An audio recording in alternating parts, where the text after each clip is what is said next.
IPO से related काफ़ी सारे लोगों के क्वेश्चंस आते हैं कि भाई आईपीओ में अप्लाई कैसे करना होता है, आईपीओ के अंदर कैसे हमें लिस्टिंग गेन का फ़ायदा मिलता है, आईपीओ कैसे हमें ज़्यादा से ज़्यादा अलॉटमेंट मिलने के चांसेस बढ़ जाए, इसके लिए क्या ट्रिक और टिप हम यूज़ कर सकते हैं। तो ये वीडियो काफ़ी इंपॉर्टेंट होने वाला है, जो कि मैं आपको आईपीओ से रिलेटेड सारी जानकारी शेयर करने वाला हूँ। वीडियो को एंड तक ज़रूर देखना है दोस्तों। चलिए शुरू करते हैं। तो नमस्कार दोस्तों, वेलकम बैक आवर चैनल। मैं आपका भाई सुभाष जाट ऐसे ही ज़बरदस्त वीडियोस लेके आता रहता हूं। तो सबसे पहला जो सवाल आता है कि यार ये आईपीओ क्या होता है। देखो, आईपीओ एक ऐसी कंडीशन होती है जब कंपनी को पैसों की ज़रूरत होती है, तो वो कंपनी स्टॉक मार्केट में अपनी कंपनी की सारी इंफॉर्मेशन देती है और हमारे जैसे जो लोग हैं उनसे पैसे यहाँ पे उठाती है ना। अब देखो, स्टॉक मार्केट के अंदर आपने हज़ारों कंपनी देखी होगी, तो वो कंपनीज़ आज के टाइम पे आप देखते हो कि आप जब मर्ज़ी करो जाके शेयर्स खरीद लेते हो, जब मर्ज़ी हो बेच देते हो, है ना? लेकिन इससे पहले उन सभी कंपनीज़ को मार्केट में लिस्ट होना पड़ता है और जब वो कंपनीज़ लिस्ट होती हैं, तो उसे हम कहते हैं इनिशियल पब्लिक ऑफ़र। यानी कोई भी कंपनी पहली बार स्टॉक मार्केट से लोगों से पैसे उठाती है, तो उसे इनिशियल पब्लिक ऑफ़र कहा जाता है। और जब वो कंपनी मार्केट में लोग इसमें क्या कर सकते हैं, अप्लाई करते हैं, एप्लीकेशन होती है उसमें अप्लाई करना होता है। फिर वो कंपनी उन लोगों को शेयर्स देती है। शेयर्स के बदले लोगों को फायदा क्या होता है। देखो, जब ये मान लो मेरी एक कंपनी है, ठीक है, जो एक अच्छा प्रोडक्ट बनाती है और वो कंपनी हमारे गांव के आसपास हमारे शहर में काफ़ी बढ़िया चल रही है। मैं चाहता हूँ मैं इस कंपनी को अगर बड़े लेवल पे ले जाऊँ, जहाँ पे पूरे जितने भी आसपास के एरिया हो, शहर हो, मेरी जो राज्य है, उस राज्य के अंदर इसको एक्सपेंड करना चाहता हूँ, तो मेरे को ज़्यादा पैसों की ज़रूरत होगी।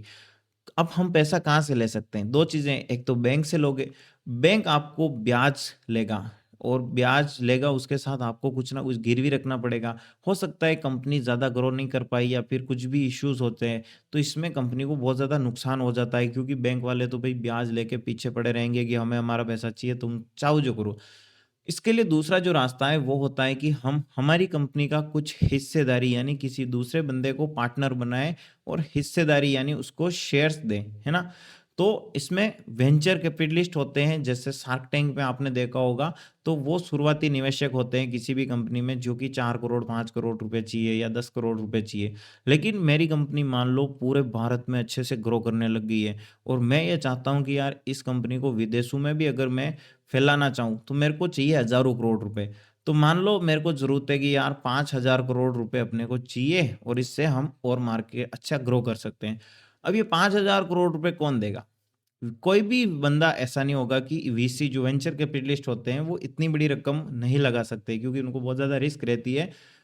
तो हम क्या करेंगे कि जितनी भी पूरे भारत में आम पब्लिक है, उन सभी पब्लिक को ये मौका देंगे कि भई आप क्या करो, हमारी कंपनी के शेयर्स खरीद लो और आपको इसके बदले में आपको जो भी पैसा दोगे वो हम ले लेंगे, ठीक है। तो जो भी पैसा बोले, तो क्या है कि हमारी कंपनी डिसाइड करती है कि इतने होंगे। फिर हम सेबी के पास जाते हैं, रिपोर्ट वगैरह बताते हैं कि भाई हमारी कंपनी इतना प्रॉफिट कर रही है, इतना नुकसान कर रही है, हमें किस रीज़न से आईपीओ लाना है। तो स्टॉक मार्केट में जब भी कोई कंपनी आती है, तो वो सेबी को अपनी सारी रिपोर्ट देती है, उसे हम डीआरएचपी कहते हैं। डीआरएचपी रिपोर्ट के जो 500-600 पेज की होती है, जिसमें कंपनी को पैसा क्यों चाहिए, कब कंपनी स्टार्ट हुई और आगे क्या करना चाहती है कंपनी ने, लॉस, प्रॉफिट, सेल्स कितनी हो रही है, लोगों में वैल्यू क्या है कंपनी की, और ऐसी सारी चीज़ें देख के वैल्यूएशन पता की जाती है। और उसके बाद से भी अप्रूव करने के बाद एनएससी और बीएसई, इन दोनों स्टॉक एक्सचेंज के अंदर ये कंपनी होती है लिस्ट, है ना। तो लिस्ट होने से पहले हमें क्या करना होता है, कंपनी में अप्लाई करना होता है। तो इसे इनिशियल पब्लिक ऑफर आईपीओ कहा जाता है। आईपीओ में अप्लाई करने के देखो 2 तरीके हैं, ठीक है। तो अब आपको ये चीज़ पता चल चुकी है कि भाई कंपनी जब पहली बार आ रही है हमारे से पैसा उठाने के लिए, तो भाई कंपनी क्या करेगी, पैसा उठाने के लिए आ रही तो कंपनी को भाई आईपीओ लाने के लिए हमारे से पैसा लेना पड़ेगा। लेने के लिए कंपनी 2 तरीके यूज़ करती है। एक तो भाई आप अपनी एप्लीकेशन लगा सकते हो ब्रोकर की मदद से, जो स्टॉक मार्केट के ब्रोकर हैं उनकी मदद लेके। दूसरा आप यूज़ कर सकते हो नेट बैंकिंग का। जो भी आप यूज़ करते हो बैंक, है ना, उस बैंक का नेट बैंकिंग का आप यूज़ कर सकते हो, ठीक है। ब्रोकर का आगे बताऊंगा। नेट बैंकिंग एचडीएफसी, एसबीआई, इनके माध्यम से आप कर सकते हो। अब इसमें अलग-अलग कैटेगरी होती है, ठीक है? तो अभी मैं आपको बताता हूँ जैसे कि हमारा स्टॉक मार्केट में ये अभी बहुत सारे आईपीओज़ चालू हैं, है ना? तो मान लो इस मीशो कंपनी को अपना आईपीओ लेके आना था। तो मीशो कंपनी ने क्या किया? मीशो कंपनी ने अपनी सेबी को रिपोर्ट दी, जिसे हम कहते हैं डीआरएचपी, और इस रिपोर्ट को आप इस ब्रोकर में देख सकते हो क्योंकि मैं धन ऐप यूज़ करता हूँ, इसमें सारी हमें सुविधाएँ मिल जाती है। तो हम यहाँ पे देखो आपको बताऊँ, ये है डीआरएचपी रिपोर्ट, ये, है ना? Download DRHP document. इस डॉक्यूमेंट पे हम क्लिक करके इसे डाउनलोड भी कर सकते हैं और इस रिपोर्ट के अंदर कंपनी अपनी सारी इन्फॉर्मेशन सेबी को शेयर करती है कि भाई मेरी कंपनी में इसीलिए मेरे को पैसा चाहिए और इस पैसे का मैं ये यूज़ करने वाली हूँ। अब इन सभी चीज़ों को और अच्छे से समझने के लिए कंपनी ने 1-2 बैंकर की ज़रूरत पड़ती है, सीएज़ की ज़रूरत पड़ती है जो कि इसकी फाइनेंशियल रिपोर्ट वगैरह तैयार करते हैं। फिर लोगों को ये सारी अखबारों के माध्यम से, अलग-अलग चीज़ों के माध्यम से अपडेट दी जाती है कि हाँ भाई इस कंपनी का आईपीओ आने वाला है। जिससे कि ज़्यादा से ज़्यादा लोग हैं वो इस कंपनी में इन्वेस्टमेंट कर सकें और कंपनी को भी ज़्यादा से ज़्यादा फ़ायदा हो। अब कोई कंपनी अच्छी होगी दोस्तों, ठीक है? तो उस कंपनी का डिमांड ज़्यादा होगा और डिमांड ज़्यादा होने के कारण जो प्राइस तय की गई है, उस प्राइस से ज़्यादा प्राइस पे वो मार्केट में हमें देखने को मिलेगी। तो इससे हम आईपीओ में अप्लाई करते हैं ना, वो फ़ायदा होता है, जिसे हम लिस्टिंग गेन कहते हैं। तो ये मीशो कंपनी के 600 पेज की पूरी लिस्ट है जो कि मैं आपको बता रहा हूँ। हर कंपनी की इसी प्रकार से लिस्ट होती है और अभी यहाँ पे देखो मीशो की जो ग्रे मार्केट प्राइस है वो ₹46 है, ठीक है? ₹46 क्यों है अभी? इस कंपनी का जो शेयर है ₹111 पे लिस्ट होगा। यानी ये कंपनी आपको ₹111 में शेयर देगी अगर आप इस कंपनी में आईपीओ के लिए अप्लाई करोगे तो। और जब ये मार्केट में लिस्ट होगी ना, तब ये कंपनी 46 प्लस 111 आप ₹156 ₹57 के आसपास लिस्ट होगी। मतलब आपको एक शेयर के ऊपर कितना फ़ायदा हो सकता है? ₹46 का फ़ायदा। तो हम आईपीओ में इसीलिए लगाते हैं कि जो कंपनी है उससे हम शेयर्स खरीदेंगे।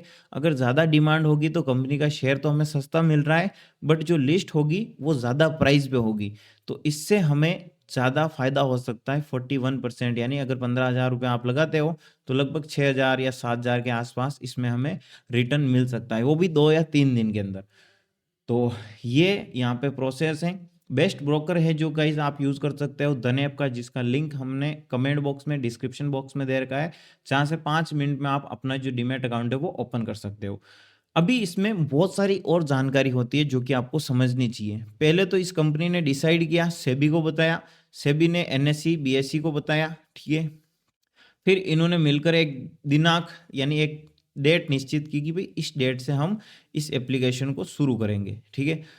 अब यहाँ पे आप क्या करते हो, आईपीओ ओपन डेट होती है, क्लोज डेट होती है, यानी ये आईपीओ कब शुरू होगा और कब ये बंद होगा, जिस टाइम के अंदर आप आईपीओ में अप्लाई कर सकते हो। तो ये मीशो का 3 तारीख को चालू हुआ है, 5 दिसंबर तक चलेगा। तो इस बीच आप क्या कर सकते हो, इसके अंदर अप्लाई कर सकते हो। ये तो हुई इसकी टाइमिंग, ठीक है? दूसरी चीज़ है मिनिमम इन्वेस्टमेंट कितना है। तो देखो यहाँ पे अलग-अलग कैटेगरी रखी गई है। जो बंदे यहाँ पे 15,000 से ये जो बंदे 2 लाख से कम रुपए लगाते हैं, वो रिटेलर कहलाते हैं। जो 2 लाख से ज़्यादा पैसे लगाते हैं आईपीओ के अंदर, वो होते हैं स्मॉल एचएनआई, ठीक है? Small HNI. और जो बंदे 5 लाख से ज़्यादा का अमाउंट लगाते हैं, वो होते हैं बीएचएनआई, यानी बड़े इंस्टीट्यूशंस या बिग एचएनआई के बंदे, ठीक है? उसी के साथ हम देखते हैं तो क्वालिफाइड इंस्टीट्यूशंस बायर भी होते हैं। क्वालिफाइड इंस्टीट्यूशंस बायर वो बंदे होते हैं जो आईपीओ के अंदर करोड़ों रुपए का इन्वेस्टमेंट करते हैं, ठीक है? उसी के साथ इस आईपीओ की टाइमलाइन भी होती है। तो आईपीओ कब स्टार्ट हुआ, कब एंड होगा, उसके अलावा यहाँ पे 3 चीज़ें और आपको देखने को मिलती है। तो जैसे ही सारे लोग आईपीओ में अलॉट के लिए अप्लाई कर देते हैं, तो 5 दिसंबर को ये बंद हो जाएगा। उसके बाद कोई भी बंदा अप्लाई नहीं कर सकता है। फिर प्रोसेस शुरू होती है कि जिन-जिन लोगों ने अप्लाई किया है, उनको ये आईपीओ का अलॉटमेंट दिया जाए। तो आपने अप्लाई किया, अप्लाई करने पर होता क्या है कि आपके बैंक अकाउंट से जो पैसे होते हैं वो ब्लॉक हो जाते हैं, ठीक है? ब्लॉक होंगे और ये 8 दिसंबर को जो आईपीओ का फाइनलाइजेशन होता है, तो आपको अगर आईपीओ मिल गया, तो वो पैसा आपके बैंक अकाउंट से कट जाएगा और आपके डीमैट अकाउंट में आ जाएगा, जिस भी ब्रोकर से आपने अप्लाई किया है। और डीमैट अकाउंट में आने के बाद आप क्या कर सकते हो, उन शेयर्स को सेल कर सकते हो। समझ गए हो? और जो भी लिस्टिंग गेन होगी वो आपको मिल जाएगा, ठीक है? फिर यहाँ पे जो पैसा ब्लॉक किया गया है और मान लो किसी बंदे को आईपीओ नहीं मिला है, ठीक है, क्योंकि यहाँ पे देखो 9x 6s 4x ये सब दिख रहा है ना, ये क्या है, ये है सब्सक्रिप्शन नंबर कि इतने लोगों ने अप्लाई किया है और इतने को मिल सकता है। यहाँ पे 9x का मतलब हुआ कि 9 लोगों ने अगर आईपीओ में अप्लाई किया है तो किसी एक बंदे को आईपीओ मिलेगा, और उस एक बंदे को आईपीओ मिलेगा, बाकी 8 लोगों का क्या होगा, 8 लोगों का पैसा ब्लॉक पड़ा है ना, तो रिफंड हो जाएगा वो पैसा, यानी अनब्लॉक हो जाएगा। ठीक है, ये प्रोसेस आपको यहाँ पे देखने को मिलती है। फिर होता है लिस्टिंग। तो 10 दिसंबर को स्टॉक मार्केट में जो ये मीशो का आईपीओ है ये लिस्ट कर दिया जाएगा, और जैसे ही ये लिस्ट होता है तो लोग इसे बेच सकते हैं, ठीक है, और बाय कर सकते हैं, बहुत सारे लोग खरीद सकते हैं, बहुत सारे लोग सेल कर सकते हैं। तो बाइंग सेलिंग उसके बाद शुरू हो जाती है, जो कि आप फिर जब मर्जी हो तब खरीदो, जब मर्जी हो तब आप बेच सकते हो। अब देखो इस कंपनी की फाइनेंशियल रिपोर्ट आपको देखनी चाहिए जब कभी भी आईपीओ में अप्लाई करो, ठीक है। तो कंपनी अगर अच्छी है, प्रॉफिट बना रही है तो आपको फायदा हो सकता है, अगर कंपनी नहीं बना रही तो नुकसान भी हो सकता है। अभी इस कंपनी का आईपीओ में बात करें तो देखो कंपनी नुकसान में है, ठीक है, मतलब फंडामेंटल तो इतने अच्छे नहीं है। तो इस कंपनी में फायदा होगा या नुकसान, इसके लिए हम ग्रे मार्केट प्राइस देखते हैं। तो ये जो ग्रे मार्केट प्राइस है अभी इस कंपनी की 46 रुपये हमें देखने को मिल रही है। ग्रे मार्केट प्राइस क्या होती है, ये एक तरह की जो मार्केट के बाहर आपने सुना होगा डब्बा ट्रेडिंग होती है, जो 2 नंबर के मार्केट समझा जाता है जिसे, तो वहाँ पे इसकी डिमांड कितनी है, उस डिमांड के अकॉर्डिंग ये जीएमपी निकाली जाती है। तो वहाँ पे तो अच्छी खासी डिमांड है, तो इस कंपनी के फंडामेंटल अच्छे नहीं है, लेकिन जीएमपी ठीक देखने को मिल रही है। हो सकता है कई बार जीएमपी क्रैश भी हो जाए, है ना, तो उसमें नुकसान हो जाता है। बहुत सारे लोग सोचते हैं कि आईपीओ में फायदा ही फायदा होता है। पहली चीज़ तो आईपीओ मुश्किल से मिलते हैं, दूसरी चीज़ ये है कि अगर मिल गए, कंपनी अच्छी है तो आपको बहुत अच्छा फायदा होगा, बहुत अच्छा होगा। आपने किसी गलत कंपनी में लगा दिया है और उस कंपनी में आपने जीएमपी नहीं देखी है, उसके फंडामेंटल आपने नहीं देखे हैं, तो उसमें नुकसान हो सकता है। तो ये चीज़ आपको देखनी है, किसी भी आईपीओ में लगाने से पहले उसके जीएमपी क्या चल रही है, और उसके बाद देखो आप यहाँ पे क्या कर सकते हो, ये चेक करने के बाद आईपीओ में आना है आपको। बिड फॉर आईपीओ में अप्लाई करने के लिए आपको इस पर क्लिक करना है, और यहाँ से आप क्या कर सकते हो, एक डीमैट अकाउंट पे आपको एक लॉट अप्लाई करना है, और मल्टीपल आप अगर डीमैट अकाउंट यूज़ करते हो तो आपको मिलने के चांसेस बढ़ जाते हैं।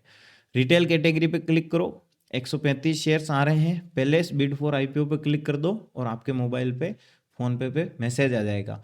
तो यूपीआई की जो रिक्वेस्ट है उसे एक्सेप्ट कर देना है आपको, और 2-3 दिन तक जो पैसे हैं वो ब्लॉक रहेंगे। अगर आपको शेयर्स मिल जाते हैं तो डीमैट अकाउंट ज़रूर चेक कर लीजिए, नहीं मिलते हैं तो फिर जो पैसा है आपका वो आपके अकाउंट में अनब्लॉक कर दिया जाएगा, ठीक है। अब हम देखो यहाँ पे और समझते हैं अलॉटमेंट मिलने की जो चांसेस है उसे कैसे बढ़ाएं, ठीक है। पहला कि जब भी कोई आईपीओ आता है तो उसे कट ऑफ प्राइस सिलेक्ट करें। कट ऑफ प्राइस बोले तो जैसे कि मान लो ये विद्या वायर है, इसका बताता हूँ, है ना, विद्या वायर का ये आईपीओ आया हुआ है, तो हम यहाँ पे बिड पे क्लिक करेंगे। इसमें देखो जो प्राइस है क्या रहे, 48 से लेकर 52 रुपये। तो हमने क्या सिलेक्ट कर रखा है, ये कट ऑफ प्राइस। तो कट ऑफ प्राइस अगर आप सिलेक्ट करते हो तो मिलने के चांसेस ज़्यादा होते हैं, ठीक है।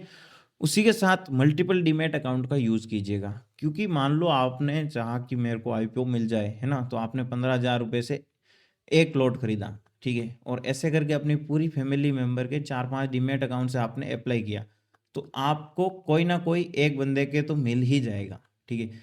बट आप ये देखो कि आपने 1 लाख रुपए से एक के अंदर ही अप्लाई कर दिया है, ठीक है। 4-5 डीमैट अकाउंट की जगह आपने क्या किया कि 1 लाख रुपए के लॉट अप्लाई कर दिए, है ना, 10 लॉट खरीद दिए, तो आपको मिलने के चांसेस कम होंगे, क्योंकि ये लॉटरी सिस्टम से चलता है, ठीक है। उसके बाद देखो आप बैंकिंग से कुछ भी हो, अर्ली अप्लाई नहीं करना चाहिए। जब आईपीओ 1-2 दिन चल जाता है तब आपको अप्लाई करना चाहिए। और उसके बाद हम बात करें तो हाई सब्सक्रिप्शन वाले आईपीओ में आपको अप्लाई करना चाहिए, जहाँ पे बहुत ज़्यादा ओवर सब्सक्राइब्ड है, तो वहाँ पे आपको लिस्टिंग गेन अच्छा मिल सकता है।